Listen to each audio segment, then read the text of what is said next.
Na maçonaria, os símbolos são mais que imagens.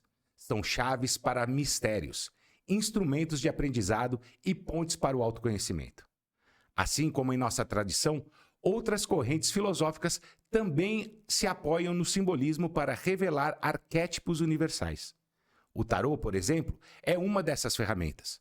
Mais do que cartas, ele é um estudo profundo dos arquétipos humanos, capaz de iluminar caminhos interiores e ampliar nossa compreensão da jornada iniciática.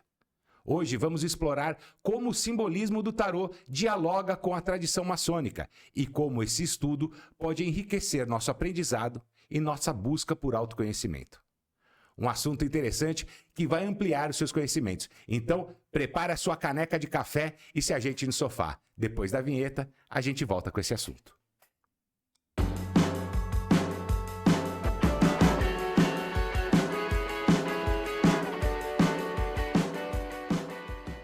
Salve, salve, salve, meus amados irmãos e amigos. Sejam todos muito bem-vindos a mais um episódio do canal Café e Maçonaria. E o nosso convidado de hoje é autor, pesquisador, dedicado ao simbolismo e às tradições iniciáticas. Em obras como Vida, Virtudes e Mistérios, ele mostra como arquétipos e símbolos podem ser instrumentos de aprendizado e autoconhecimento, conectando mistérios antigos à busca contemporânea por sentido.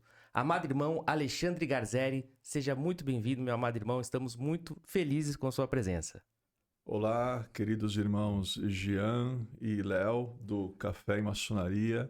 É uma grande alegria estar aqui com os irmãos e como é bom quando nós podemos nos reunir para compartilhar a sabedoria, falar de simbologia, que muito interessa aos que pertencem à nossa sublime instituição.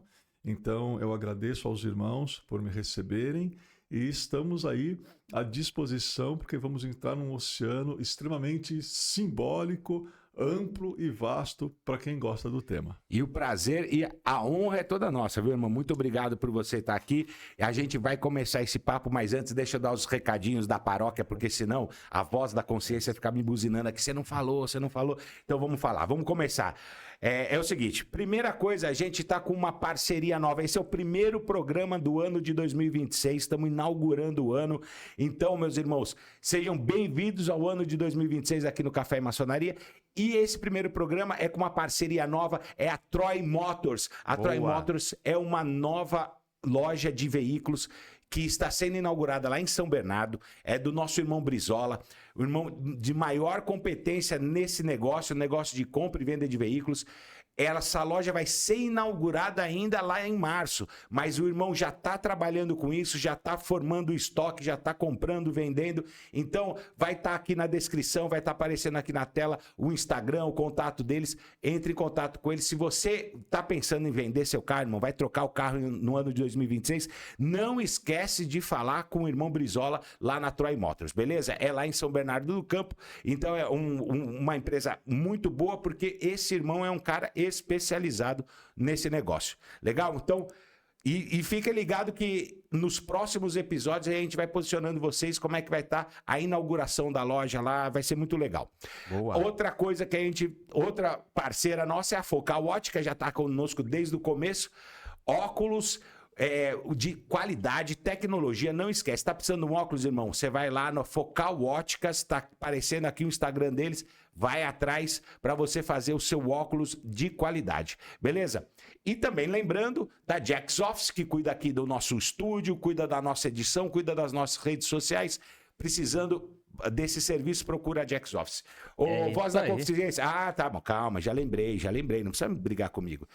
Lembrando que você tá aqui, irmão, já deixa o seu like agora, porque você vai ficar prestando atenção no que o irmão Alexandre vai falar e você vai esquecer de deixar o like depois. Então deixa o like agora, se inscreve se não for inscrito e ativa o sininho. Já compartilha esse episódio aí com seus irmãos, com a galera que vai gostar desse papo, pra gente reverberar nas ondas da internet. Isso aí. Beleza? Era isso aí, voz. Obrigado. Irmão, primeiro, a gente sempre quer saber da trajetória do irmão, como é que o irmão chegou na maçonaria. A gente sabe que o irmão tem uma longa caminhada aí em ordens iniciáticas. Conta pra gente mais ou menos como é que começou. Bom, o meu início na maçonaria foi dos 22 anos de idade para os 23 anos, bem novo, né? Quando eu fui iniciado.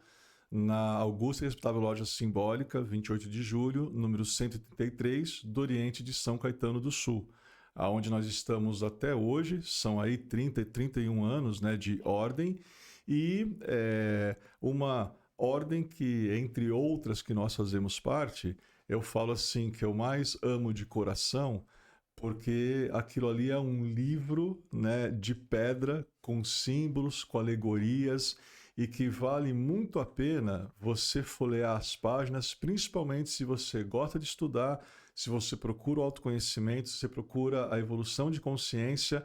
A maçonaria é uma sublime escola de mistérios que tem tudo para oferecer ao maçom que está nessa busca por si mesmo, nessa busca espiritual.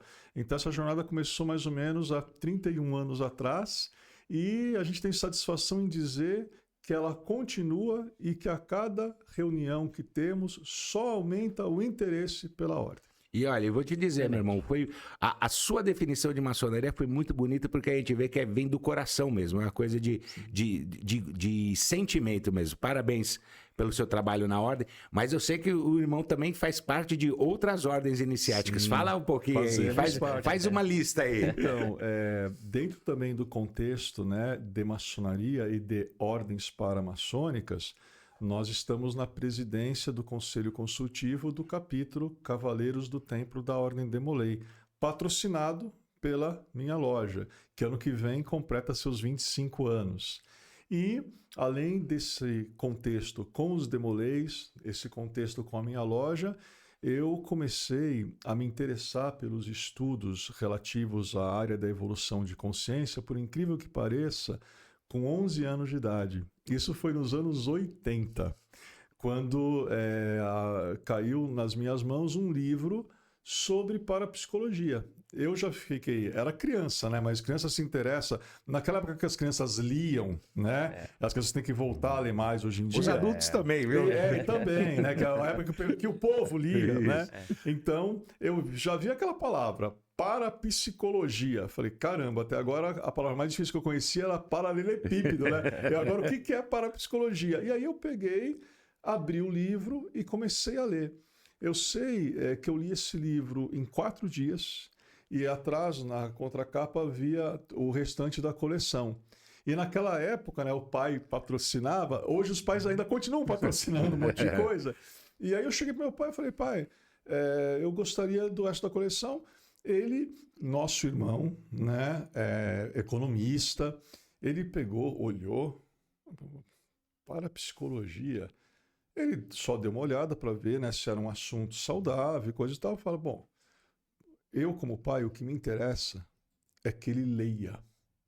Então ele me levou na livraria e adquiriu o resto da coleção. Então o meu início foi por livro de parapsicologia. Aí, depois, mais ou menos aos 15 anos de idade, eu ouvi falar da gnose.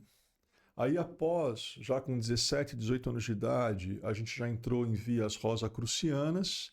E aos 19, o Colégio dos Magos, né? E o nome é justamente esse, só que não é Hogwarts, não. É outro Colégio dos Magos, que tem aqui no Brasil e tem também na Itália, o Colégio dei Magi da Itália.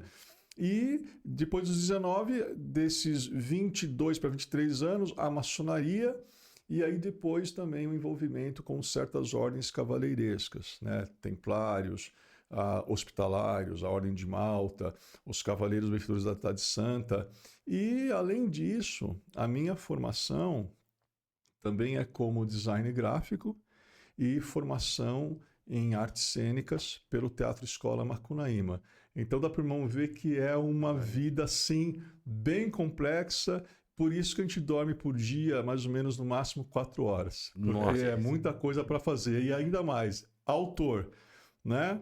Então, é bem complexo a rotina, assim dizer. Léo, ele dorme 4 horas por dia. E você reclamando, Eu já. durmo 4 horas só no cochilo depois do almoço. Só no cochilo. Irmão, eu sei que você também gosta muito desse lance de cultura jovem, né? Lance de quadrinhos, Sim, X-Men e sim. tal. Você vê muito paralelo nessa cultura de super-heróis e... Fala um pouquinho. É muito interessante porque eu tenho alunos, né, de todas as idades nas minhas formações, E às vezes, né, alguns pais e mães que são alunos meus, ai, mas esse menino, essa menina só fica nesses filmes que tem esses heróis malucos e só fica ou lá no cartoon, ou lá no quadrinho, ou lá no mangá. Aí eu, às vezes, espera um pouquinho. Vocês já assistiram alguns desses filmes que tem, entre aspas, esses heróis malucos? Porque, às vezes, para o mais jovem, o que interessa é justamente essa ação, a explosão, as lutas, esse movimento. Agora, se você souber que as pessoas que criaram esses heróis, algumas eram iniciadas em fraternidades herméticas, sociedades secretas e ordens esotéricas, você veria esses heróis com outros olhos. Então, por exemplo, quando a gente fala de O Senhor dos Anéis, se você for analisar as obras de Tolkien, quando o filho dele aqui teve uma vez no Brasil, ele falou que o Tolkien tinha ligação com mais de 80 sociedades secretas. E muito dessa simbologia ele colocou nesse romance O Senhor dos Anéis, onde, se você prestar um pouco atenção, você vai ver runas, você vai ver que nas diferentes raças da Terra-média, o anão, o elfo, aquele que é o ranger, são arquétipos, né, que tem a ver com a jornada do herói. Tá? E isso, Tolkien. Se você pega o universo Star Wars, poucas pessoas sabem as relações do George Lucas com o rosacrucianismo.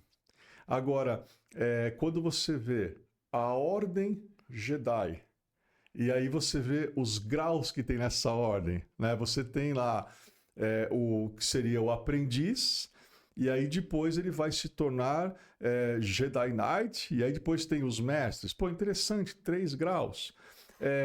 Basicamente, você tinha 3 cores de lightsaber. Você tinha o azul para os Guardians. Aí quando você analisa a cor azul no contexto teosófico, está ligado ao Arcanjo Miguel, que é um guardião, que é um protetor. Você tinha o verde para os Jedi consulares, né, como Yoda, Qui-Gon Jinn. E é interessante que o verde, esses Jedi consulares, eles sacam o lightsaber em última instância, porque eles vão primeiro tentar a diplomacia.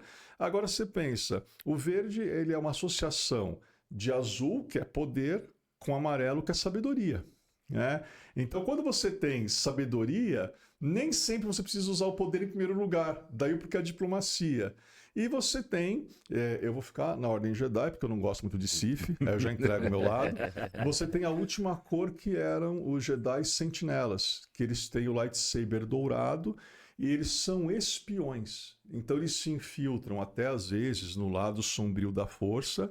Alguns são descobertos e são mortos, mas eles vão para os rincões mais distantes da galáxia procurar por respostas a enigmas, conspirações, mistérios. Agora, engraçado, qual que é a cor do lightsaber deles? Amarelo dourado, que é uma cor associada à sabedoria. Então, quando você começa a analisar não apenas a ficção, a ação, a dinâmica, mas vai com calma. A franquia Indiana Jones, aquilo ali, para quem gosta de ocultismo, aquilo é uma aula. Né? Desde Caçadores da Arca Perdida, o que eu acho mais emblemático, aonde se você souber, você vê a árvore da vida da Kabbalah hermética inteira no filme, Indiana Jones e a Última Cruzada. Um dia a gente pode até, com calma, vir aqui para explicar aquele filme na árvore da vida. E faz todo um sentido. Vai ser super legal. E é o seguinte, ó, aposto que tem irmão aí, que agora nós estamos em janeiro, ainda tá no recesso maçônico. Aposto que vocês vão pegar todos esses filmes e assistir de novo. Pra ver vamos ver se o Garzeri falou a verdade lá.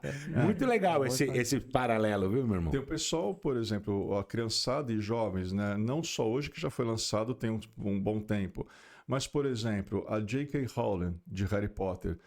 Qual é o grande mérito que essa autora tem? Ela fez com que criança e jovem voltasse a ler. Isso já é para você tirar o chapéu. Tirar o chapéu. Agora, se você analisa a simbologia de Harry Potter, você vai encontrar lá elementos do celtismo, você vai encontrar elementos do druidismo, você vai encontrar da mitologia celta, você vai encontrar elementos wiccans, elementos da bruxaria. Então, quando a gente fala, né, pela DC, de John Constantine. Quem é o John Constantine? Ele é um ocultista bem underground, cujo um dos aliados, às vezes aliados, meu inimigo dele é o Papa Meia-Noite, o Midnight. Agora, se você traz aqui para o Brasil, Meia-Noite é uma outra coisa, uma entidade. Mas só que às vezes as pessoas não conseguem perceber essas relações. Aí você sai da DC, você vai para Marvel. Esse eu adoro, nem preciso explicar por quê. Doctor Strange. O camarada vai para Camartage, que fica naquela região de Tibete, Nepal, Himalaia, que é uma região que alimentou iniciadas como Helena Petrovna Blavatsky, que criou a Sociedade Teosófica em 1875. E aí, quando ele está na biblioteca, que é uma metáfora aos arquivos akáshicos, os livros que ele devolve para o Jung falando que ele já leu. Tem livro que tem a ver com Hermes Trismegistus, tem livro que ele fala sobre a clavícula de Salomão. Então, é algo muito interessante, né? São dois estilos, né? O Constantine mais soturno, underground, né? O Doctor Strange já tem esse aspecto mais ligado a essa gnose que vem dos Mahatmas, mais teosófico. Então, o que eu falo até sempre para as pessoas, para adolescentes e adultos, procurem assistir o filme 2 vezes. A primeira vez, por entretenimento. Na segunda vez, com calma. Vão pausando e aí vocês vão entender que aquilo ali não é apenas um filme de herói maluco. E se você souber ver em alguns diálogos, algumas frases, existem muitas referências, mas aí você tem que saber ver. E tem, eu vejo, principalmente Harry Potter, que eu gosto também de Harry Potter. Os caras vão dar risada agora, mas eu gosto de Harry Potter. Já assisti muitas vezes. Porque eu gosto muito de história medieval, história moderna e tal. E você vê muito da magia que os primeiros filósofos naturais estavam estudando, aquele ocultismo inicial da magia erudita e tal. Você vê bastante coisa. Eu também vejo bastante relação. Tem muita coisa interessante ali para... Com certeza, com certeza. A gente não apenas enxergar, procurarmos ver. Mas para isso é preciso tempo e paciência. Se você lê algo rapidamente, você não vai captar o conteúdo daquilo. Se você está assistindo um filme, mas está assistindo já meio dormindo, não sei o que, não prestando atenção, você não vai pegar essas referências, algumas são muito sutis, né? Como quando você pega seriados como Game of Thrones, né? E você analisa aquele contexto todo cavaleiresco, você analisa os deuses que eles cultuavam lá, que aquilo ali tem tudo a ver com a roda do ano, que é um assunto super, né, comentado no meio da bruxaria, no meio da Wicca, no meio do druidismo. Então é um seriado que a gente, se for prestar atenção, consegue ver alguns elementos muito interessantes em Game of Thrones também. Já ia falar assim, irmão, tem que voltar aqui pra gente gravar cada tema desse. São vários temas. Exatamente. Vão ser vários temas. Mas o tema de hoje é o tarô. E a gente vai falar sobre isso. E como é que a gente pode entrar nesse assunto, irmão? A gente pode explicar um pouquinho da história, de como começa? Como é que a gente entra? Uma coisa, meu irmão, que quando a gente fala de qualquer temática espiritualista, eu sempre gosto de começar pela definição da palavra. Então, o que significa tarô? Tarô é uma palavra que ela pode ser traduzida como caminho ou estrada real da vida. E tem uma corrente que defende que as origens seriam o Egito Antigo, até enquanto palavra e coisa e tal. Se bem que tem várias correntes aí de pensamento. O tarô, uma vez que explicamos a palavra, muitas pessoas pensam, né, que ele é um baralho, quando na realidade o tarô é um livro. É chamado de o livro de Thoth. Aí nós temos que explicar quem é Thoth. No Egito Antigo, Thoth é um dos principais deuses, ele era um dos mais reverenciados. Primeiro, ele foi o inventor da escrita hieroglífica. Segundo, senhor do oculto, senhor da magia, conhecia a arquitetura, conhecia a medicina. Ele é a aparência corpo de homem e a cabeça de íbis, que é um pássaro que tem um bico longo e curvo. Não confundir com Horus, que é o falcão, que aí é outro pássaro, né? E Tote, a gente tem duas explicações da origem egípcia do tarô. Uma explicação é bem histórica, bem técnica. Tem um momento que o Egito, como as grandes civilizações do passado, ele não pode mais se defender das invasões.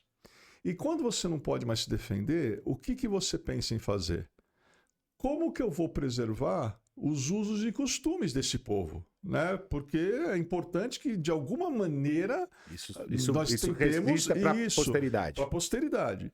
Então, segundo Geomebis, né, que é um autor bem interessante, ele tem livros sobre o tarô escrito, ele diz que houve uma reunião em Mênfis de Querirebes. Agora, as pessoas perguntariam, o que é um Querirebes? Quem assistiu O Retorno da Múmia, que é outro filme bem simbólico, aqueles sacerdotes que acompanham o Imhotep, que eles aparecem com o corpo pintado de dourado, então Querirebes seria um sacerdote egípcio. Então, no Egito, nessa época que a gente está falando, haviam as escolas de mistérios do Egito Antigo. Muitas escolas de mistérios. Por exemplo, a escola osiriana tem tradições rosacrucianas que são muito ligadas aos mistérios de Osíris. Sendo que esses mistérios, se você souber ver, eles estão presentes até em alguns ritos maçônicos. Sem dúvida. Então, esses Querirebes, dessas escolas de mistérios, Osiriana, a Fraternidade de Luxor, entre outras, Karnak, também era um grande centro de estudos, eles se reúnem em Mênfis e cada Querirebes, representantes dessas escolas, começam a sugerir como a gente faz para preservar milhares de anos de sabedoria. Porque o Egito não é um final de semana, não é uma década. São milhares e milhares. E aí cada sacerdote sugeria um método. Até que levantou um e ele falou o seguinte: se vocês querem preservar algo a fim de que continue para a posteridade, vamos criar um jogo.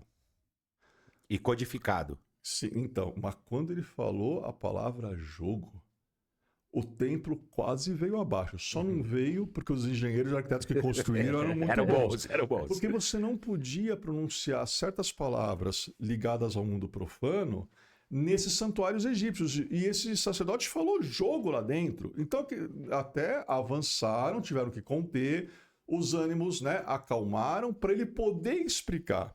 Ele falou, não, eu quero dizer o seguinte, parecerá um jogo para os profanos, para os não iniciados. Para os olhos de quem não enxerga. Para os olhos de quem... Justamente. Para nós haverá uma simbologia, mas que nós a conheceremos porque somos iniciados nos mistérios. E aí entenderam qual era a estratégia dele. E ele fala, o homem, como ele tem esses vícios, né, esses hábitos de jogar e coisa e tal, eles vão se encarregar de fazer com que lá a imagem, lá o jogo, vá para a posteridade. Né? Agora, quando isso cai nas mãos de um iniciado, aí a história é outra. Tá? Então, essa é uma primeira explicação da origem de tarô no Egito Antigo. Porque existem povos que disputam essa origem. E não são apenas os egípcios. Você tem os egípcios, você tem os judeus, você tem os chineses, você tem os ciganos. Eu quis começar a puxar mais aqui pelo Egito, porque para falar de cada um desses povos é uma novela, né? E essas origens também se dividem em linhas de tarô? Tradições diferentes, entendi. E aí é interessante que essa parte que eu acabei de explicar egípcia, não, faz sentido. Eles estão querendo preservar a gnose, a sabedoria. E aí tem a parte do mito, a parte da lenda, a parte do panteões de deuses egípcios, o panteão dos deuses egípcios, onde diz que Tote, ele escreveu um livro de 78 páginas de ouro. E esse livro continha os mistérios da vida, da natureza e do universo. E quando o livro estava pronto, Totti desceu para entregar esse livro para o seu grupo de Queri-Rebes, porque cada deus egípcio tinha o seu grupo de sacerdotes que cultuava aquele deus específico, né? Só que quando o Totti ele vai entregar esse livro, vamos fazer o link, olha a metáfora, ele vai entregar gnose, ele vai entregar sabedoria, ele vai entregar, vai passar a Sofia, ele para. E ele olha para a humanidade e ele puxa o livro para ele de novo. E ele fala, a humanidade não é digna, em matéria de evolução de consciência, de receber tais ensinamentos. Aí eu coloco para os irmãos, isso aconteceu milhares de anos atrás no Egito Antigo. Imagina se o Totti voltasse hoje e visse a humanidade como está, ele começava a rasgar as páginas de ouro no livro. Rasgava. Mas é interessante que ele dá uma ordem, né, para os Queri-Rebes, peguem o meu livro, coloquem numa caixa de ouro. Peguem a caixa de ouro, coloquem numa caixa de prata. A de prata, coloquem numa de bronze. A de bronze, coloquem numa de cobre. A de cobre, numa de marfim. Assim, 7 metais, que são os 7 metais da alquimia. E quando meu livro estiver encerrado nessas 7 caixas, né, que representam os 7 metais, aí tem 2 versões. Alguns falam que eles jogaram essas caixas no Mar Vermelho, outros falam que eles jogaram essas caixas no Nilo. E Totti fala, quando a humanidade um dia evoluir em consciência, esta sabedoria será encontrada. O que eu acho uma história muito legal. Porque sempre tem essa ideia de busca, né? Você ir em busca de algo que se perdeu e que precisa ser reencontrado e que, quando for compreendido pelo gênero humano, permitirá com que ele se reintegre à nossa origem, que é divina e não terrestre. Então, essa é um resumo de por que os egípcios poderiam ter criado o tarô. E aí é interessante, até já para falar, então existe um tarô egípcio? Sim, existe. E no Egito Antigo, quando a gente olha pirâmides, esfinges, santuários, né, tudo que a arqueologia já descobriu, só comentando uma coisa, tudo aquilo que está às vistas é tipo assim, um floco de neve na ponta do iceberg. Tem muito mais coisa enterrada por lá. Haviam templos onde, quando a pessoa ela era aceita para estudar nessas escolas de mistérios do Egito Antigo, e era muito rigoroso para você entrar. Mas, tipo assim, podia demorar 7 anos, 12 anos para você ser aceito. Então, quando você analisa o sentido de hermético, a escola era fechada mesmo e a pessoa tinha que dar provas de que era digna de ser admitida naquela escola de mistérios. E aí, quando a pessoa era admitida, um mestre, um Queri-Rebes, era responsável por aquele iniciando. Em alguns santuários, você entrava, haviam 11 figuras enormes esculpidas de um lado, na parede, mas assim, com mais ou menos 4 metros de altura. E haviam 11 figuras do outro lado. 11 mais 11 são 22 arcanos maiores do tarô. Cada dia, o Queri-Rebes ensinava para aquele membro daquela escola de mistérios, ele ensinava um arcano. Acabou o ensinamento? Vai para a tua cela, pão e água. Isso ia durar 22 dias. Quando acabava, chegava no 22º dia, vai para a tua cela, pão e água e fica lá e só volte falar comigo quando Isis tiver falado com você. Isis, que é a mãe dos mistérios. Ele ia para a cela, ia refletir, ia meditar, já se dominava uma técnica que hoje modernamente a gente chama de projeção, tem a projeção de consciência e tem a projeção do corpo astral emocional. E numa bela noite, estava lá iniciando, adormecido, e esse corpo emocional astral saía e ele vislumbrava Isis, que falaria para ele alguma coisa. Quando ele voltava, já acordava empolgado no meio da madrugada, ia lá bater na porta do Queri-Rebes, Isis se manifestou, então sente. E o que ela falou? Só que assim, o Queri-Rebes sabia. Então não adianta tentar mentir, né? Falar que teve um contato e não teve. Se tudo estivesse correto, aquele Rebbe pegava o iniciando, levava para aquela câmara de novo, né, das 22 figuras esculpidas na parede, e no final da câmara havia uma grande estátua de Ísis, com um véu na frente, escrito: até hoje ninguém ousou erguer o meu véu. Você só podia passar do véu e passar pela estátua se você tivesse tido essa deselação. Então isso era como eles conduziam as coisas em uma escola de mistérios do Egito Antigo que tinha mais ligação específica com esse livro de Tote, né? Então é um processo muito interessante da gente analisar. No Egito, o tarô egípcio específico, ele é diferente da configuração que posteriormente surgiu do tarô. Essa configuração posterior, ela tem: o tarô é dividido em 22 arcanos maiores e 56 arcanos menores. O tarô egípcio, ele não tem arcanos menores. Ele começa no arcano 0, vai até o 78º. Então aí já é uma diferença do tarô egípcio para outros tarôs, onde você tem, nos arcanos menores, você tem uma divisão de 4 naipes, né? Cada naipe com um número específico de arcanos até totalizar 56. O tarô egípcio não. Ele é direto, né? Arcano maior já entra, é uma coisa só. Deixa eu fazer só uma desambiguação, ou ambiguação. O Tote que você se refere na cultura helenística, é o deus Hermes.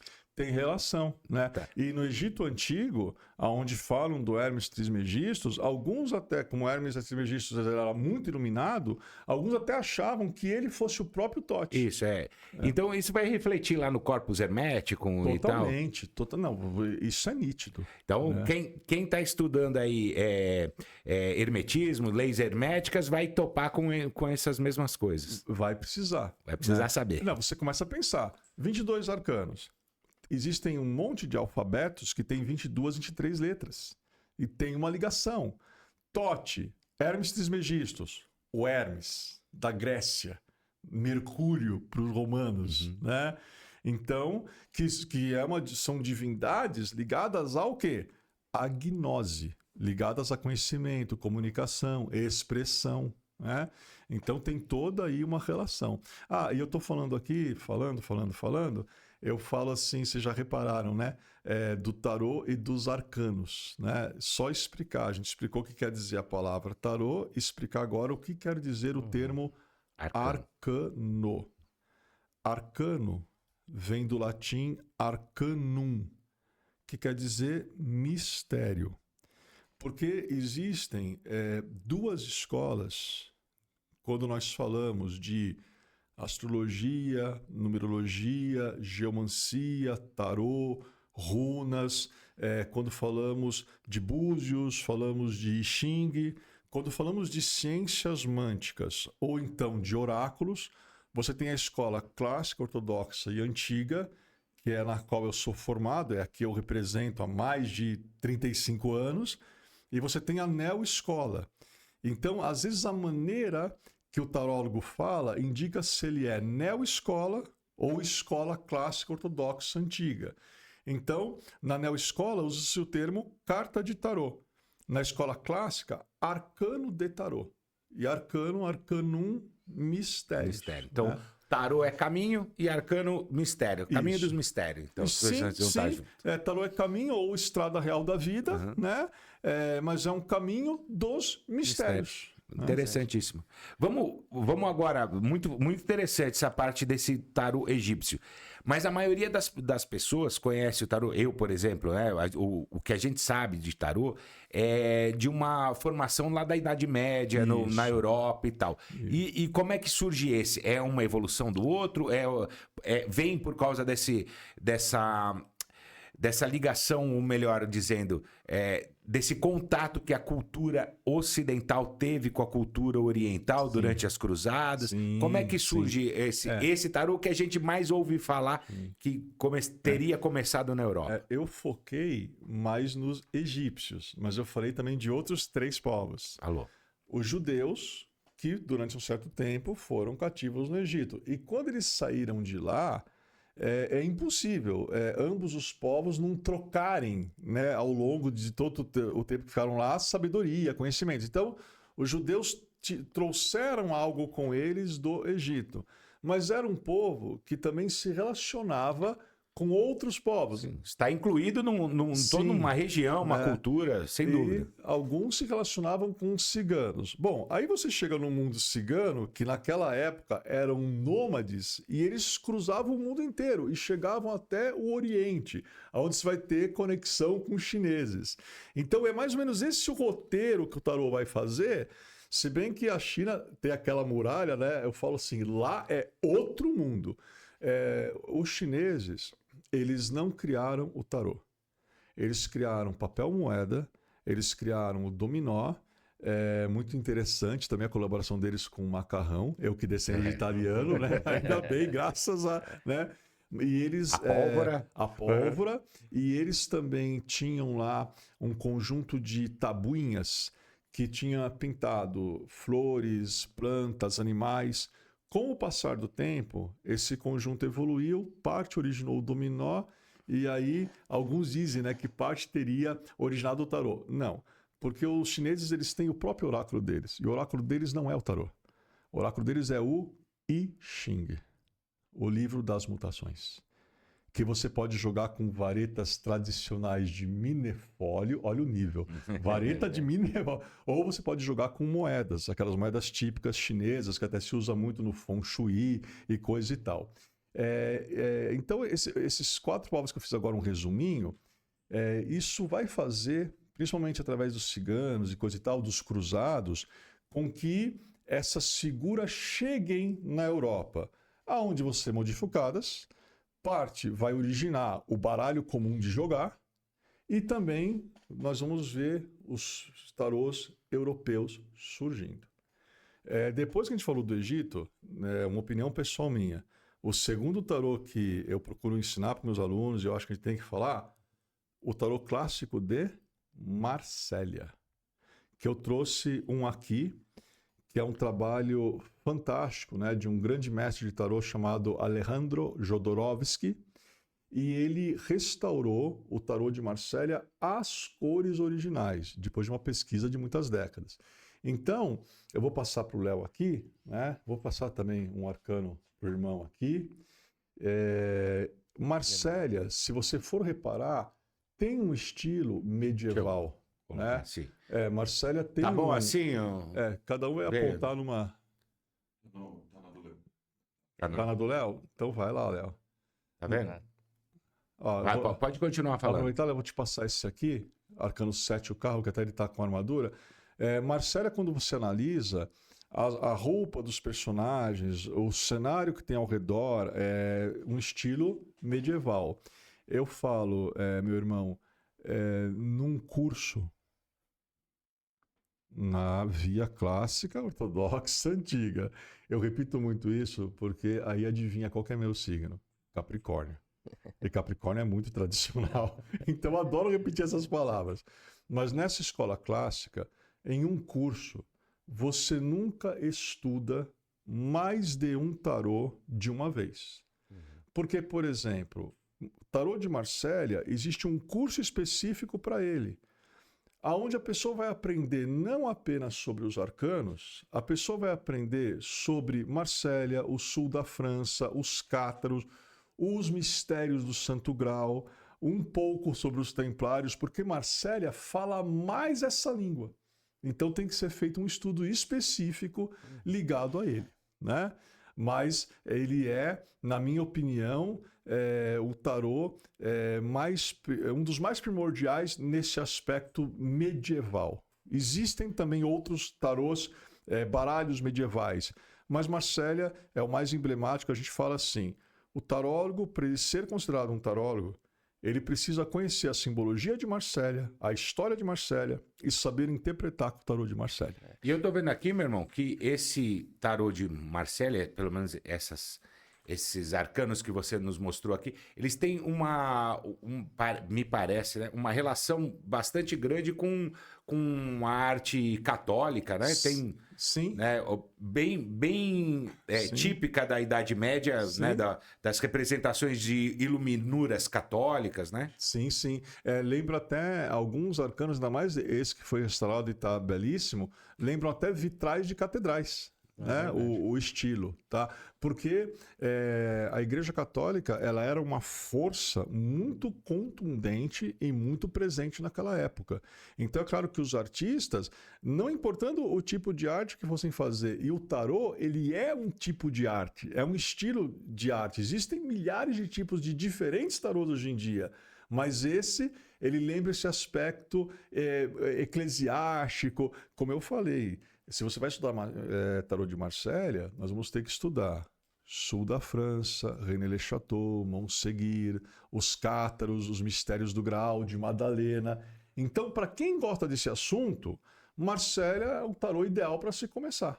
Ele é muito específico. E todos os tipos de tarô levam para o mesmo caminho ou não? Cada um tem a sua... Todos os tipos de tarô você pode utilizar para fazer o mesmo trabalho. Agora, qual é o objetivo do tarólogo? Já aproveitar até para explicar isso. Tarô é previsão de futuro? Tarô é sobre falar o que vai acontecer? Não. Não apenas o tarô, como as ciências mânticas e os oráculos, o foco é autoconhecimento. Então, quando você faz uma consulta de tarô, você procura entrar em contato com os seus potenciais interiores, ou você procura dar consciência ao teu cliente quais são os potenciais interiores que ele tem no momento atual que ele está vivendo, para através da aplicação desses potenciais, ele promover a mudança na vida dele. Então, é um instrumento de autoconhecimento. Se não tivesse uma linguagem arquetipal, um dos maiores fãs de tarô que já existiu, o Jung, ele não teria se interessado por estas imagens que são arquétipos, né? Então, Jung, para quem não sabe, além do interesse dele nesse aspecto de simbologia, ele era interessado em gnose, ele era interessado em alquimia e até em alguns mistérios ligados ao sul da França, né? Então você tem até um livro chamado Jung e o Tarô, que é muito interessante, que as pessoas, até o estudante de tarô, eu falo, ele tem que ler esse livro para entender, né, também esse aspecto arquetipal, né, que é muito importante. Quando a gente faz uma pesquisa assim sobre tarô e tal, a gente encontra realmente uma referência aí a uma descoberta de si mesmo, um autoconhecimento numa linha junguiana. Então é por causa disso, essa a ideia.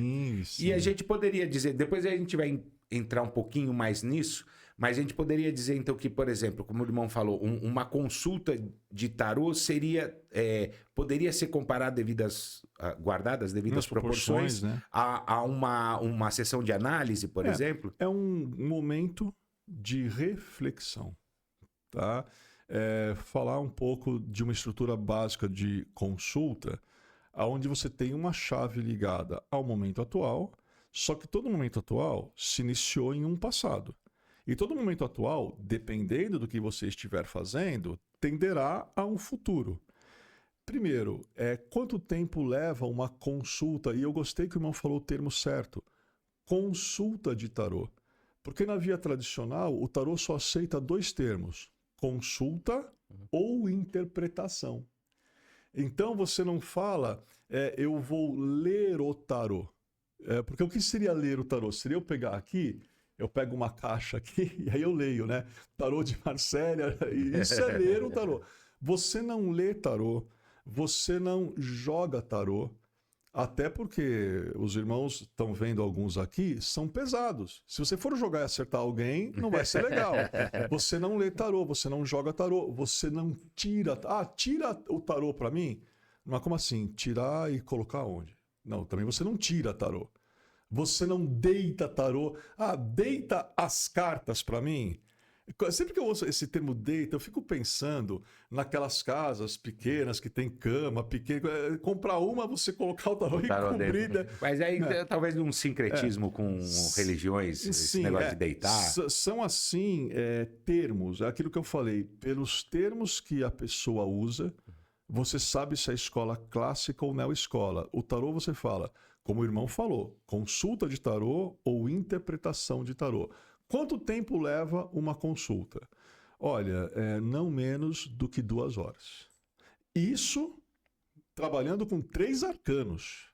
Mas tem consultas com um número maior de arcanos, né? Então é um processo de autoconhecimento, né? Até se você analisa o primeiro arcano do tarô, até vou falar um pouquinho dele aqui, não tem nenhum aqui próximo, mas... Claro que tem. É que não tem na ordem que eu quero. Mas eu vou achar e eu vou enquanto... Ah, já achei.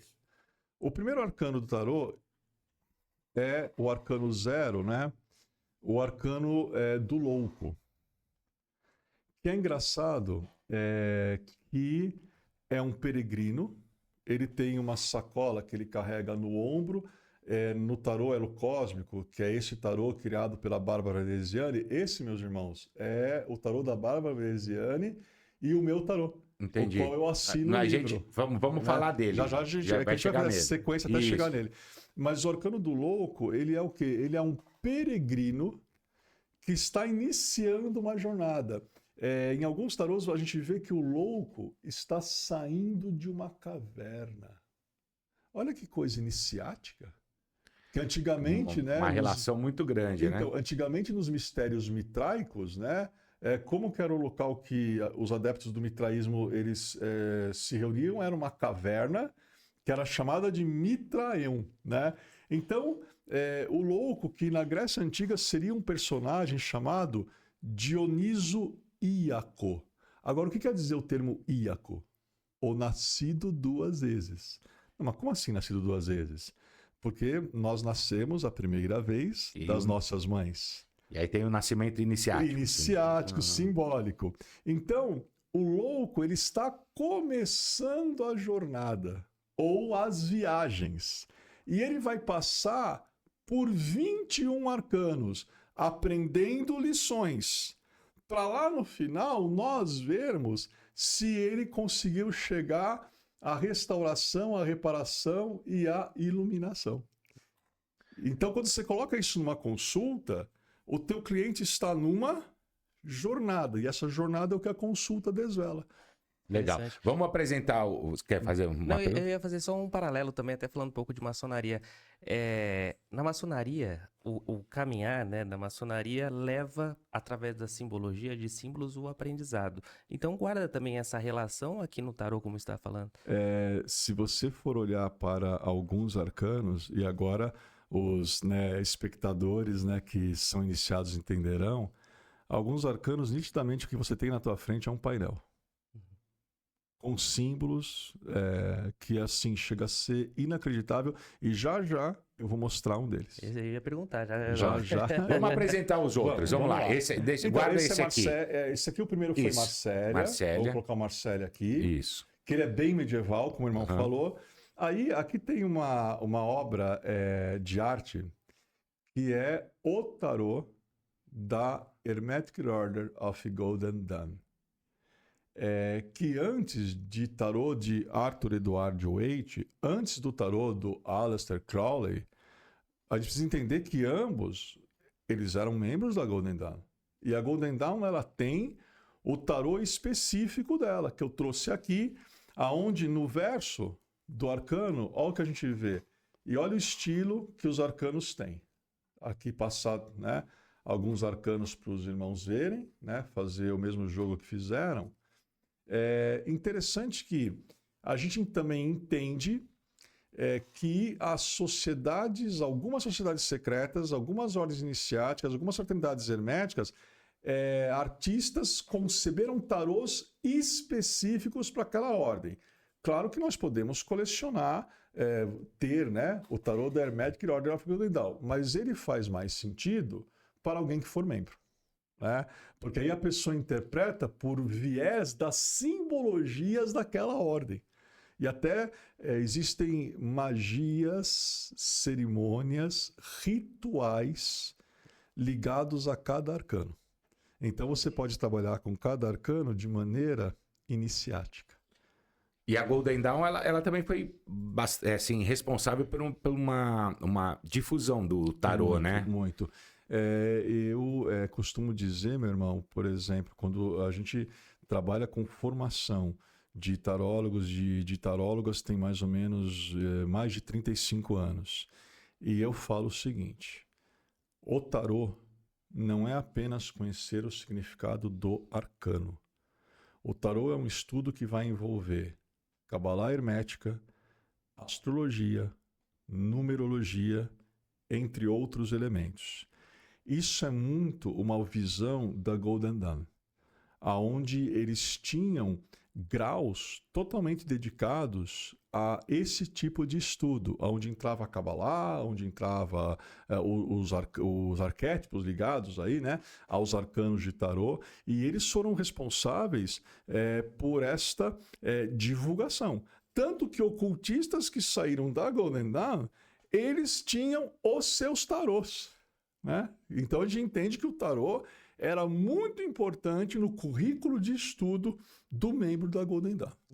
E até falando desse tipo de estudo hoje, por exemplo, na escola tradicional, a clássica, aliás, quanto tempo de estudo para se tornar um tarólogo? Olha, o tarólogo, vamos dizer, a gente pega uma pessoa que goste do assunto, mas a pessoa ela esteja começando do zero. Tarólogo é mais ou menos não menos de 3 anos. 3 anos de estudos, 3 anos de práticas, 3 anos de muita leitura. E aí eu até já vou aproveitar a tua pergunta e eu vou fazer uma outra, que a gente ouve muito. Eu gosto do tarô, eu acho interessante, eu gostaria de aprender, mas é preciso ter dom? Resposta: não. É preciso ter intuição para interpretar o tarô? Intuição é algo que se desenvolve até com certos exercícios que temos na formação para desenvolver essa intuição. Agora, o que é preciso para você interpretar o tarô é estudo. Estudo, estudo, estudo. Seriedade, saber da história, gostar de simbologia. Se você gosta disto, pode vir fazer a formação que você vai se tornar um tarólogo, uma taróloga no devido tempo, né? E também não precisa ter uma religião específica? Essa pergunta é ótima, porque, por exemplo, e algumas coisas, meus irmãos, têm que ser faladas, né? Você ouve algumas situações hoje que, literalmente falando, não dá para entender. Para você colocar as mãos em búzios, que são um oráculo, você precisa ser adepto de religiões afro-específicas que lidam com isso. Para você trabalhar com Ifá, o oráculo de Ifá, você precisa pertencer àquela religião, você precisa ter uma iniciação. O tarô, não. Tarô você pode ter a sua crença pessoal, mas você vai se aproximar do tarô, faça isso com respeito, faça isso com foco, concentração e disciplina, porque você está lidando com um oráculo que é um dos mais antigos do mundo. E isso envolve energia, que nós temos um nome muito específico para ela, chamada egrégora. Então, como eu falei, cada tarô diferente é estudado no seu curso específico. Por exemplo, as pessoas que vão estudar comigo o tarô egípcio, no final do curso é feita uma iniciação com elementos, né, egípcios. A gente tem hoje em dia uma tradição que é chamada de quemetismo. O quemetismo é o reavivar das religiões, das escolas, né, de magia que haviam no Antigo Egito. Então, a pessoa estuda o tarô egípcio, mas aí no final haverá uma iniciação. fim de que a pessoa possa manipular aquilo ali. E assim é com os outros tipos de tarô também. Legal, vamos passar para o próximo. Vamos. O próximo é de um membro da Golden Dawn, que é o Arthur Edward Waite, né? Aí o irmão tá vendo, os irmãos estão vendo? Olha que os estilos, né? Eles são bem diferentes, né? De um tarô para o outro, são estilos diferentes. E eu gosto muito desse ocultista, alguns falam White, né? Outros falam Waite, né? Arthur Edward Waite, porque a Hermetic Order of Golden Dawn, que na verdade ela surge em 1885, mas ela abre suas portas em 1888 e ela foi concebida por 3 maçons, o Westcott, o Uderman e o Samuel Liddell MacGregor Matters, que eram maçons e membros da Società Rosacruciana em Anglia. Eles faziam parte. Foi o esplendor realmente de uma aurora dourada, de uma ordem que surgiu para formar magistas. E eu falo até hoje em dia, no tocante à magia, poucos movimentos têm um currículo tão fechadinho, tão correto como a Golden Dawn. Só que tem um momento em que ocorrerá um problema interno na Golden Dawn. Problemas que quase a gente não tem hoje, meus irmãos. Problemas ligados a ego, vaidade, que a gente quase hoje não tem mais, nós já dia. superamos isso. Então, existe um cisma da Golden Dawn britânica com a Golden Dawn, a loja que havia na França. E aí, sabe aquele aspecto? É ruim de dentro para fora. E aí, ocultistas que saem, eles vão formar suas tradições. Então, o Arthur Edward Waite, ele gera uma tradição da Golden Dawn que ela tem uma via mais invocativa. Eles trabalham muito a magia, trabalham muito com energia, com egrégora, mas um viés mais, o aspecto invocativo. A John Fortune, ela vai criar a Society of Inner Light, que já até hoje, que é o viés dela. O Crowley, ele também vai, no primeiro momento, se juntar a uma ordem alemã, que era a OTO, era uma ordem alemã. Aí depois, de um certo momento, ele sai dessa ordem também, aí ele forma a Aston Argentum. E aí é interessante que uma coisa que eu falo, né? Para quem gosta de Aleister Crowley, uma das piores fontes de pesquisa é justamente a internet, porque você encontra tanta informação que não tem nada a ver sobre ele, também tem muita lenda urbana, mas ele era um camarada que ele estava em busca, né, de maneira um pouco intensa, de maneira que a gente não recomenda hoje que as pessoas façam, porque a grande verdade é que não aguentariam fazer algumas coisas que ele fazia para ele mesmo. Ele não convidava para que ninguém estivesse lá com ele, mas ele também cria um sistema. Mas a origem de todo esse pessoal foi Golden Dawn. E aí o Arthur Edward Waite, nesse novo viés dele, nessa nova tradição, chega uma artista chamada Pamela Smith, que cria o tarô de Waite, que é esse que está aqui.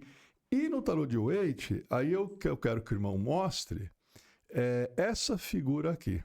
E os irmãos vão entender muito bem o que tem aqui. E para a gente, aquele comentário que eu fiz, que às vezes alguns arcanos, eles representam painéis, se você souber ver.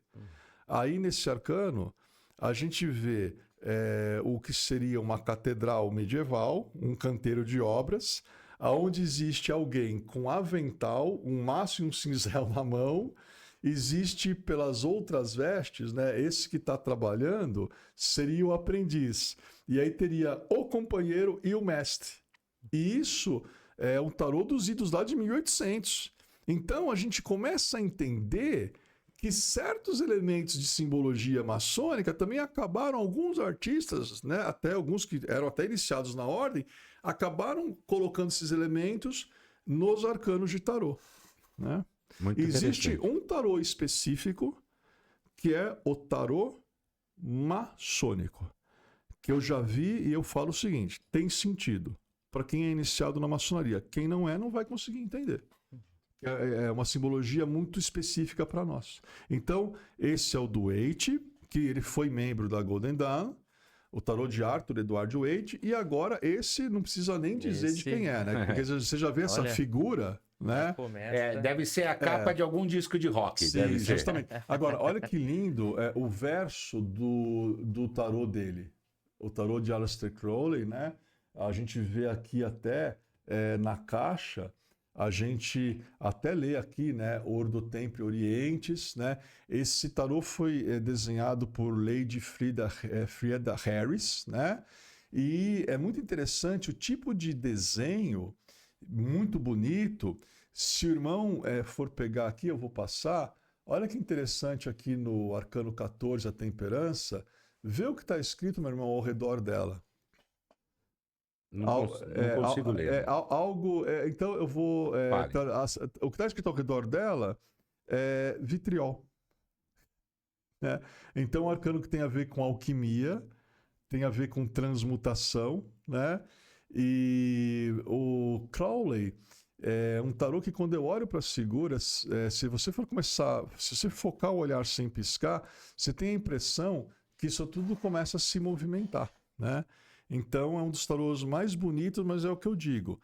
Na minha opinião, colecionador, você pode colecionar. Eu coleciono, né? Mas é um tarô que tem sentido para as pessoas que estão ligadas a certas filosofias, aquela ordem. Me parece que todos são assim, né? Muito específicos, muito né? específico para certas tradições, né? Ordens, né? Existem tarôs universais, né? Mas, por exemplo, o Waite, né? Apesar dele ser um tarô associado a um membro da Hermetic Order of Golden Dawn, mas ele é um tarô universal. É um tarô bom para quem quer começar a estudar o tarô, como o Marcélia. Agora, tarô específico da ordem, né? Da Hermetic Order of Golden Dawn, quer comprar? Não, tudo bem. Mas procure a sua iniciação nessa linha. Os do Crowley é a mesma coisa, porque aí tem simbologias que, se a pessoa estiver fora daquele contexto, talvez a pessoa não consiga entender nem utilizar isso de maneira prática, né? Entendi. E aí chegamos no mais bonito, que pelo menos foi o que eu mais gostei de olhar. O mais bonito. Esse é tipo o filho, tá ligado? O filho o cara acha sempre que é o mais bonito, né? Esse aqui é o tarô do irmão Alexandre, porque foi desenvolvido por uma sobrinha. Esse tarô, o nome dele eu falo assim, né? Do nosso tarô, o tarô Elo Cósmico. Ele foi inteiramente concebido por Bárbara Veneziani. Vou mostrar ali naquela câmera. Pode ir falando. Bárbara Veneziani, da editora Madras, que ela me surpreendeu. Ela ficou num trabalho de mais de 2 anos pintando os 78 arcanos. Ela me chamou e me convidou para que eu escrevesse o livro que o irmão acabou de mostrar. E aí eu vou dividir entre os irmãos, para os irmãos sentirem o estilo de arte dos 22 arcanos, que é algo assim que as pessoas estão apontando como um dos tarôs mais bonitos, concebido em território nacional. Basta ver pelo estilo, pelo tipo de arte, tá? E nisso a Bárbara, assim, incrível brilhante o trabalho que ela fez, né? Ele acaba sendo realmente muito bonito, não é porque é o nosso tarô, mas é porque a gente está comparando aqui desenhos, né? Todos são lindos, claro, mas esse tarô, ele também fala muito, as pessoas estão sentindo, com o público jovem. Porque se vocês, já vocês vão ver os naipes dos arcanos menores, e tem alguns naipes aqui que lembram um pouco Tolkien, lembram um pouco aquele universo que a gente iniciou no início da nossa entrevista falando, né? Mas é um tipo de simbologia. Meu irmão, os irmãos conhecem simbologia. Põe outros aqui. Puxa um pouquinho a mão só por causa da luz. Mas eu fiquei preocupado. Olha a carta que veio aqui pra mim. Veio pra você. Na hora que você abriu, saiu essa aqui. Meu Deus do céu. Olha esse arcano aqui nosso da torre. A nossa torre que estilo? É um zigurate. Que eram estruturas que você ouve falar lá, Caldeia, você ouve falar, né? Esse aqui, ó, é um mestre instalado, viu, gente? O mago, né? O arcano 1, né? O arcano 1, né? Muito bonito mesmo. E aí o irmão escreveu um livro e, como a gente estava vendo aqui, depende da tradição do tarô, ele vai ter alguns significados. Sim. E aí esse livro que o irmão desenvolveu é exatamente para situar as pessoas que estão utilizando aquele tarô Isso. nessa simbologia. Justamente.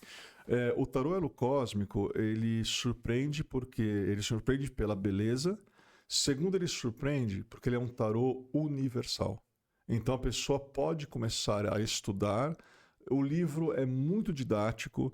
Então você tem uma primeira parte, né, que a gente chama de a visão. Então é como se o arcano maior ele tivesse ganhado vida e ele está falando para o leitor quem ele é, mas como se ele fosse um personagem. Aí depois tem o despertar, que é o significado que a gente colocaria numa consulta quando aquele arcano aparece. E aí tem uma terceira parte que eu coloquei, né, para aqueles que gostam de estudar. Então, aquele arcano, ao que ele está relacionado na árvore da vida da Cabala Hermética, na mitologia, a gente comenta diferentes tipos de mitos relativos àquele arcano maior. Então, para quem gosta de estudar, ele é maravilhoso. E a gente está falando muito aqui e mostrando, né, os arcanos maiores. Falar um pouco dos arcanos menores, que eles são divididos em 4 naipes. Então, o naipe de bastões, que representa o elemento fogo. E o fogo é um elemento que tem a ver com o plano espiritual. Então, numa consulta, muitas vezes eu utilizo o naipe de bastões para falar de questões de autoconhecimento, questões de espiritualidade, a busca espiritual em si. Claro, não é apenas essas temáticas que bastões aborda, mas é um naipe que ele tende mais a esse aspecto do autoconhecimento, quem eu sou, de onde eu vim, para onde eu vou. E a Bárbara Veneziani foi muito feliz que ela coloca o naipe de bastões como o reino da magia. Então, se vocês verem arcanos, nós temos magos, bruxas, alquimistas, né? Então é muito interessante. Salamandra, que é o elemental do fogo. E aí, o segundo naipe, aqui, ó, acho que aqui está pegando, só vocês veem. O naipe aqui de taças, né? Que representa o elemento água, representa o plano emocional. Taças é muito utilizado para a gente falar das relações humanas, relacionamentos de família, de trabalho, afetivos, o relacionamento do ser humano também com ele mesmo. Né? Como que eu me relaciono? Como é que eu me aceito? Como é que eu procuro me valorizar? A minha autoconfiança? Então são questões mais ligadas a um aspecto da emoção, mais ligadas a um aspecto da sensibilidade que você vai trabalhar no naipe de taças. E aqui, se o Ás de taças é o Santo Graal, aqui o Ás de espadas, olha aqui a Excalibur. Aí aqui seria a Excalibur, a típica. O espada, no ocultismo clássico, representa o elemento ar. E o ar está ligado à expressão, está ligado à comunicação. Então é um naipe muito interessante para nós analisarmos como que eu me comunico, como é que eu me expresso, que tipo de cursos, que tipo de especializações, que tipo de estudos eu posso fazer. E também é um naipe que ensina o ser humano a tomar cuidado com o que pode feri-lo. E também como que ele pode ferir, infelizmente às vezes fere, o próximo. Quando você não tem, por exemplo, reto pensar, reto falar e reto agir, você vai ferir alguém e você vai acabar com o tempo se ferindo. Né? Porque é engraçado, por que as pessoas relacionaram o plano mental, por que as pessoas relacionaram a mente à espada? Porque a nossa mente é como uma espada de 2 gumes. E quando nós não sabemos usar o pensamento, quando nós usamos a palavra de maneira errada, e quando nós agimos de maneira errada, pela lei de causa e efeito, nós estamos pedindo que essa espada se volte contra nós. E se voltará, porque existe uma lei de retorno. Né? Então, um naipe bem interessante. E o último naipe é o naipe aqui de pentáculos, que representa o elemento terra. Pentáculos representa o plano material. Então, esse naipe, evidentemente, podem ser vistas outras questões, mas nós veremos questões mais ligadas à provisão, a trabalho, a negócios, emprego, produtividade, dentro de uma linguagem, né, bem moderna, bem atual. é um naipe que a gente utiliza mais também para ver as relações da pessoa com prosperidade, com fartura, com abundância. Como é que eu lido com isso, né? Porque não adianta nada, às vezes, também a gente querer ter prosperidade se eu não sei lidar com ela. Então, porque prosperidade não tem nada a ver com ostentação, né? Olha, até aquilo que eu digo, ostentação, ela é elegante, né? A ostentação não é elegante. A ostentação é espalhafatosa. Elegância é silêncio. Elegância é outra coisa, não é você aí ostentar. Então, como que eu lido com os metais? Como que eu lido com valores? Através desse naipe a gente pode ver a relação que a pessoa tem com isso. Então, a consulta, nós vamos ter os arcanos maiores, que eles são a essência do tarô, e os arcanos menores. Então, a gente costuma falar que funciona assim. O arcano maior é a mensagem. Os arcanos menores é para onde eu envio o meu e-mail. Porque, tipo assim, por exemplo, você tirou, apareceu para você, mas não estava valendo nada. Ufa, eu já estava me afastando um pouco dele aqui. O arcano 13, né, que é chamado de a morte ou ceifador, que é um dos arcanos que tem mais a ver com a iniciação. Porque a iniciação é uma morte simbólica, né? E tudo bem, você pega, tirou o arcano 13. Só que é o seguinte, para que área de vida ele vai? Aí é para isso que você usa o arcano menor. Será que esse arcano 13 tem a ver com a área espiritual da minha vida, emocional, mental ou material? Então, assim que você trabalha. Para quem gosta de estudar, é um estudo fascinante. E o que eu acho, eu comecei, o primeiro tarô caiu nas minhas mãos quando eu tinha 11 anos de idade. Tudo foi sempre muito assim, novo. E o que é o primeiro oráculo que eu aprendi. Eu amo todos os oráculos que eu lido. A gente trabalha com o tarô, com a numerologia pitagórica clássica, com as runas, o tarô dármico e a numerologia cabalística. Mas, evidentemente, o primeiro que você conhece, eu não posso falar que eu gosto do tarô, eu digo que eu amo o tarô como um instrumento de autoconhecimento, como uma ferramenta através da qual eu posso fornecer para o meu cliente o caminho, para que ele caminhe com os próprios pés dele, em busca de sua qualidade de vida, uma melhor qualidade de vida, em busca da sua felicidade. Essa é a função do tarólogo, é prover qualidade de vida. Não é deixar a cabeça das pessoas com caraminholas, não é deixar a pessoa ansiosa, não é deixar o cliente com medo. Isso não é o tarô real. Isso aí é um tipo de coisa que não tem nada a ver com a proposta que foi, e nas vias sérias sempre será o autoconhecimento. Interessante. Vem duas situações que aconteceram com pessoas próximas, um familiar e outro lá no trabalho.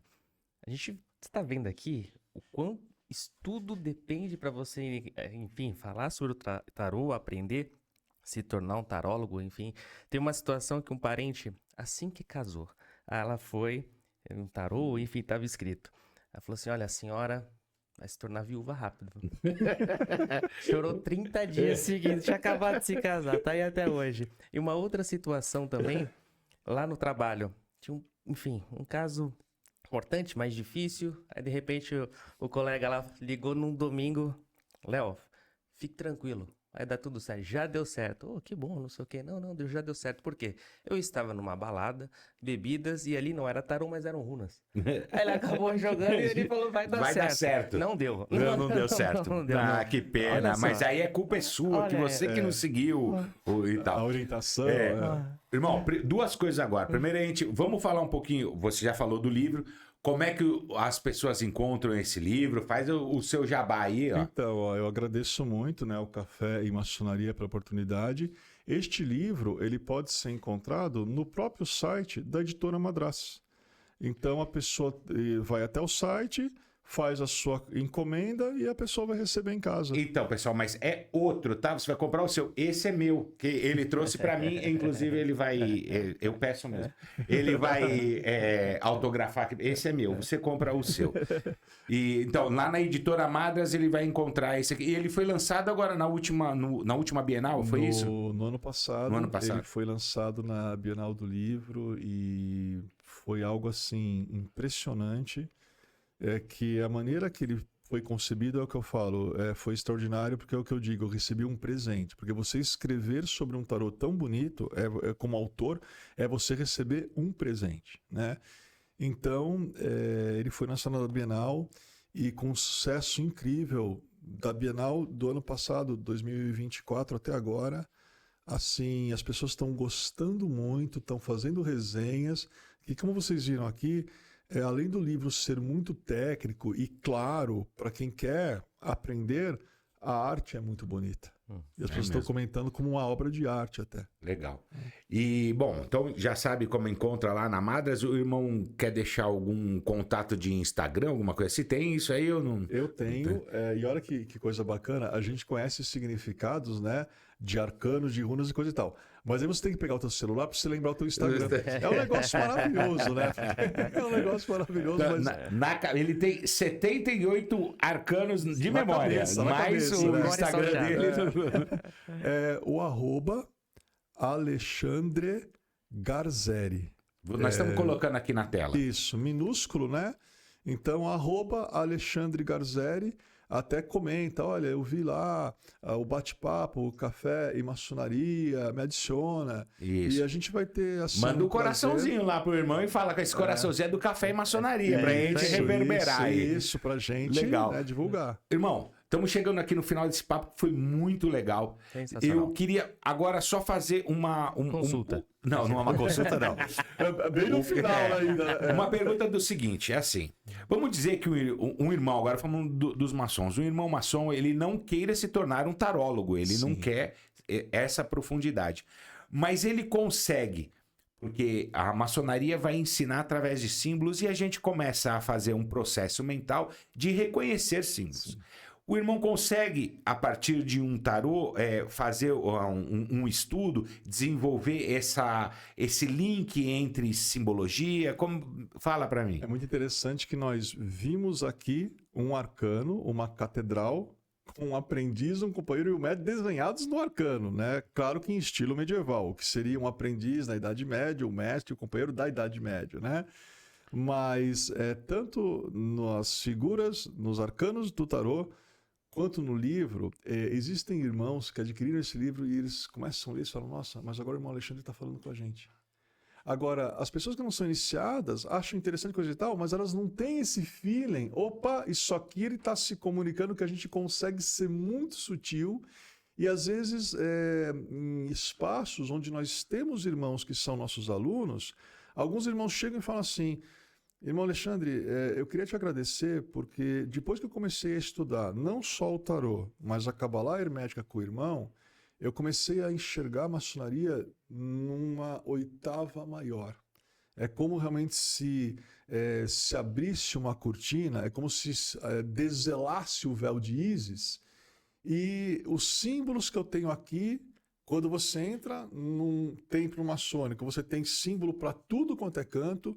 Então, a pessoa que estuda o tarô, ela também acostuma o seu olhar a identificar símbolos. E aquilo que nós identificamos, nós temos curiosidade em saber o que é. E quando o buscamos, é aí que se dá a evolução da nossa consciência. Muito bom, meu irmão. Excelente. Que papo sensacional, muito legal mesmo. O irmão quer dar mais algum recado, alguma coisa? Não? Faz o seguinte, antes da gente ir pro encerramento, lá naquela câmera lá, manda seu beijo, manda um abraço para os irmãos, para quem você quiser, os seus agradecimentos. Fica à vontade aí, meu irmão. Em primeiro lugar, eu gostaria de mandar o meu fraternal abraço ao Café e Maçonaria. E agradecer muito a oportunidade de estar aqui neste bate-papo tão agradável com os irmãos. Mandar os votos de paz profunda a todos os membros da nossa família maçônica. que envolve irmãos, cunhadas, juventudes das ordens paramaçônicas e a todos aqueles, né, que estudaram comigo, estudam comigo ou estudarão, eu honro a busca de vocês por sabedoria, porque quando buscamos a sabedoria, passamos a compreender melhor quem nós somos, adquirimos uma melhor qualidade de vida e isto é a chave que nos leva à felicidade, a qual não se chega sem o conhecimento de nós mesmos.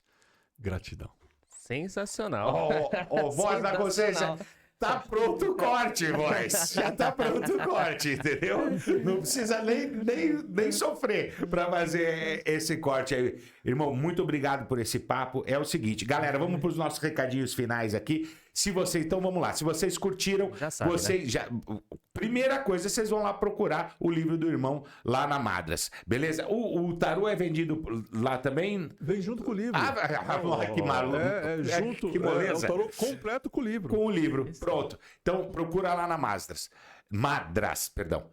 Editora. Agora, a nossa parceira aqui, ó, é a Troy Motors, uma nova loja que está surgindo lá em São Bernardo, loja de carros. Fala lá com o nosso irmão Brizola.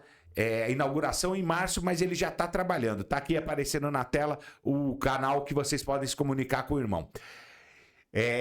Agora é o seguinte, galera, chegou até aqui, já sabe, você vai fazer fazer aquilo que eu sempre peço para você, que é o nosso pagamento. Você vai curtir, se inscrever se não for inscrito e ativar o sininho. E aí você vai compartilhar esse vídeo com o irmão que curte esse assunto, vai fazer um comentário bem legal aqui, porque o comentário é importante. Tem um cara que trabalha lá no YouTube que chama Algoritmo.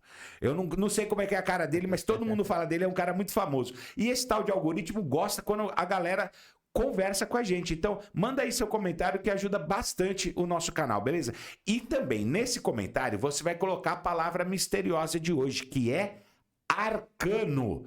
É a palavra misteriosa de hoje, beleza? É só escrever aí no comentário arcano e manda o seu comentário. Manda seu TFA, seu SFU. O pessoal gosta de mandar umas letras assim. Pode mandar, galera. E manda seu comentário, sua pergunta. O irmão Alexandre vai estar ligado. Se tiver lá uma pergunta, alguma dúvida, o irmão mesmo responde. Vai ser bem legal. Beleza, galera? Poxa, irmão, pega a caneca aí pra você fazer a despedida com a gente. Galera, muito obrigado pelos seus minutinhos de atenção e até a próxima. Viva, viva, viva!